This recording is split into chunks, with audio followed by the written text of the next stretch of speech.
இயேசு கிறிஸ்துவில் பிரியமான உறவுகளே, இந்த நாளிலே நாம் சிந்திக்க இருக்கக்கூடிய தலைப்பு பார்த்தோம் அப்படின்னா 21 நாட்கள் போதும் என்ற ஒரு சிந்தனையில் தான் நாம் சிந்திக்க இருக்கிறோம். அது என்ன 21 நாட்கள் போதும் என்று சொல்லப்படுகிறது என்றால், ஒரு பழக்கம் நாம் வழக்கமாக்க வேண்டும் என்றால், ஒரு பழக்கத்தை எடுத்துக்கொண்டு அதை நாம் 21 நாட்கள் தொடர்ந்து அதை பயன்படுத்தும் போதும், அதை நாம் செய்யும் போதும் அது நம்முடைய வழக்கமாக மாற்றப்படும் என்பதுதான் ஒரு உண்மையாக இருக்கிறது. தான் அறிவியல் கூற்று என்று சொல்கிறார்கள். உதாரணமாக, காலை நான் 5 மணிக்கு எழ வேண்டும் என்று நாம் நினைத்து விட்டோம் என்றால், 21 நாட்கள் நாம் அதை எப்படியாவது முயற்சி செய்து அதை பழக்கப்படுத்திக் கொண்டோம் என்றால் அதுவே நம்முடைய வாழ்வினுடைய தொடர்ச்சியான பழக்கமாக மாறிவிடும் என்பதுதான் உண்மை. ஒரு பொய் பேசுறோம் அப்படின்னாலும் சரி, தொடர்ந்து பொய் பேசும்போது அதுவே நம்முடைய பழக்கமாக மாறுவது போல, உண்மை பேசுவதற்கு நம்மை நாம் முயற்சி செய்யக்கூடிய அந்த விதம் தான் அந்த 21 நாட்கள் என்று சொல்வார்கள். ஏன் இந்த 21 நாட்களை மட்டும் குறிப்பிடுகிறார்கள் என்றால், ஒரு கோழியானது தன்னுடைய முட்டையை அடைகாப்பதற்காக 21 நாட்கள் அது குஞ்சு பொரிப்பதற்கு எடுத்துக்கொள்ளும். ஆகவே நாமும் நம்முடைய ஒரு நல்ல குணங்களை, நல்ல பழக்க வழக்கங்களை 21 நாட்கள் நாம் அதை பழக்கப்படுத்தும் போது, நம்முடைய உள்ளத்திலிருந்து தானாகவே அந்த பழக்கங்கள் நமக்கு பிடித்து போய் அதை தொடர்ச்சியாக செய்யக்கூடிய ஒரு சூழ்நிலை ஏற்படும் என்று சொல்லுகிறார்கள். ஆகவே தான் 21 நாட்கள் போதும் இறைவனை கண்டடைய என்று சொல்லும்போது, நாம் 21 நாட்களில் திருவொழியத்தை எப்படி வாசிக்கலாம் என்று நாம் சிந்திக்க வேண்டும். தனிமையான ஒரு இடம் வேண்டும். 2வதாக மனநிலை சற்று அமைதியான ஒரு நிலை வேண்டும். 3வது பார்த்தோம் அப்படின்னா நம்பிக்கை வேண்டும் என்று சொல்லுவார்கள். எனவே நாம் நம்பிக்கையோடு தனிமையாக இருக்கும்போது இறைவனுடைய வார்த்தைகளை வாசித்து அதை தியானிக்க வேண்டும். இதற்கு முக்கிய உதாரணமாக யார் என்று சொல்லுவார்கள் என்றால், தாவீதை குறிப்பிடுவார்கள்.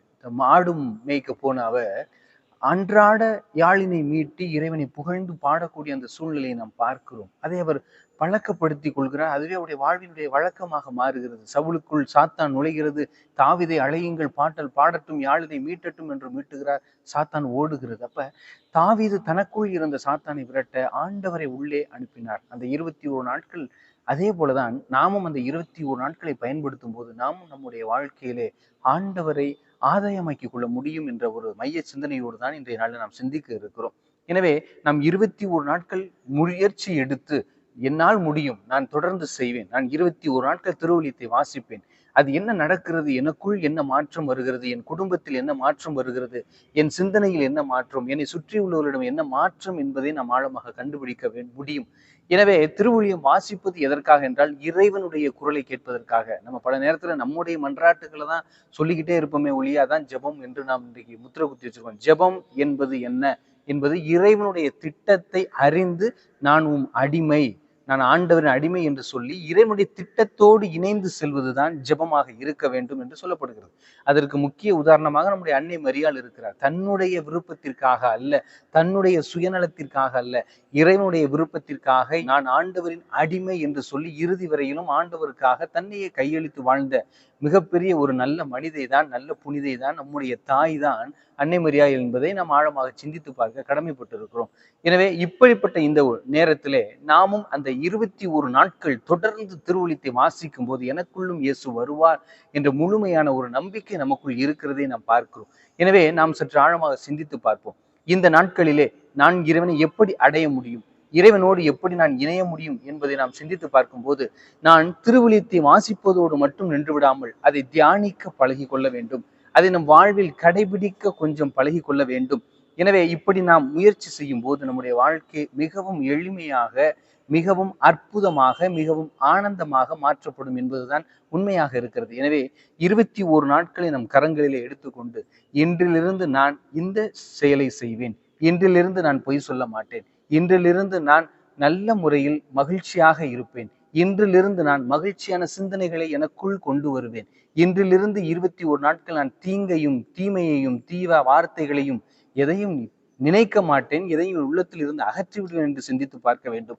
எவரோ ஒருவர் பேசி அந்த வார்த்தைகள் நமக்குள் இருக்கிறது என்றால் அந்த 21 நாட்கள் அந்த வார்த்தைகளை அகற்றிவிட்டு நாம் நமக்கு சுகம் தரக்கூடிய, பலன் தரக்கூடிய வார்த்தைகளை நமக்குள் போட வேண்டும்.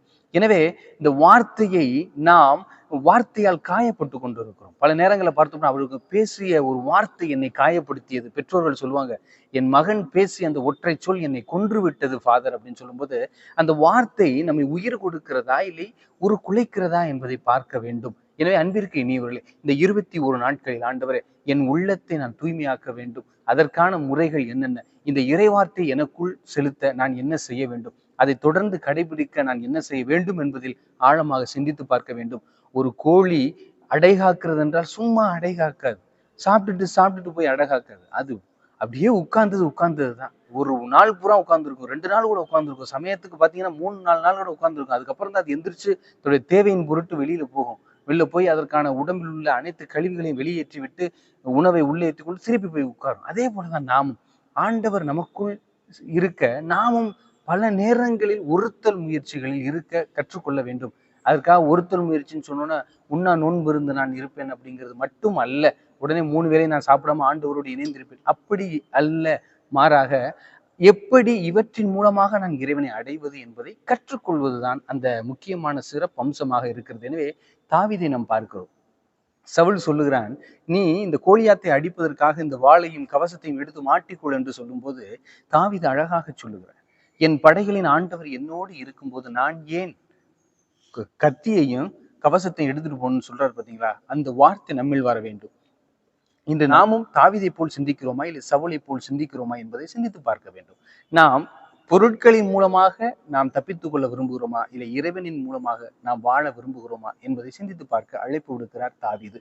எனவே தாவீது தனக்கு தெரிந்த அந்த கவனையையும் கல்லையும் மட்டும் பயன்படுத்தக்கூடிய அந்த சூழ்நிலை, அந்த கல்லையும் கவனையும் அவர் எப்படி பயன்படுத்தி இருப்பார்? ஆடு மாடுகள் மேய்க்கும் போது அந்த ஓநாய்கள் வந்து அடித்து கொன்று விடாமல் இருப்பதற்காக கவனையை சுற்றி கல்லில் அடித்து விரட்டுவது போல அதையே தன்னுடைய பழக்கமாக மாற்றிக் கொள்கிறார். எனவே வல்லவனுக்கு புல்லும் ஆயுதமாக இருப்பது போல நம்மிடம் இருக்கக்கூடிய அந்த புல் என்ன என்று பார்க்க வேண்டும். உண்மையாக இருப்பதா, மகிழ்ச்சியாக இருப்பதா? இதுதான் அந்த புல். அந்த புல்லை நாம் ஆயுதமாக பயன்படுத்த முடியும் என்பதை தாவீது காட்டுகிறார்.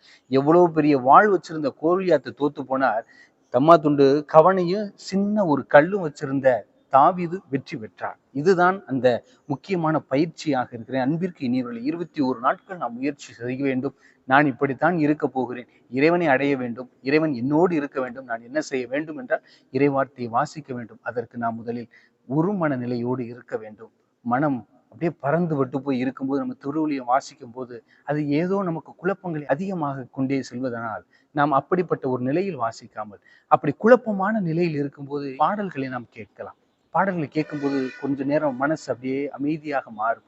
அந்த அமைதியான மாற்றப்பட்ட அந்த நிலைக்கு பிறகுதான் நாம் திருவிழியத்தை எடுத்து வாசிக்கும் போது ஆண்டவர் நம்மோடு பேசுவது போலவே இருக்கும். எனவே திருவிழியம் வாசிக்கக்கூடிய ஒவ்வொரு நேரமும் நாம் ஆண்டவரோடு பேசவில்லை, மாறாக ஆண்டவர் நம்மோடு பேசுகிறார் என்பதை நாம் ஆழமாக சிந்தித்து 21 நாட்கள் நாம் முயற்சி செய்து இறைவனை அடைவோம். இறைவனை அடைந்தால் இறைவனாக நம்மை மாற்றுவார். நாமும் இறுதி வரை மகிழ்ச்சியாக இருக்க முடியும் என்ற ஒரு சிந்தனைக்கு அடிப்படையிலே நாம் சிந்திப்போம். 21 நாட்கள் முயற்சி செய்ய நீங்களும் நானும் தயாராக இருக்கிறோமா என்று சிந்தித்து பார்ப்போம். ஆமென்.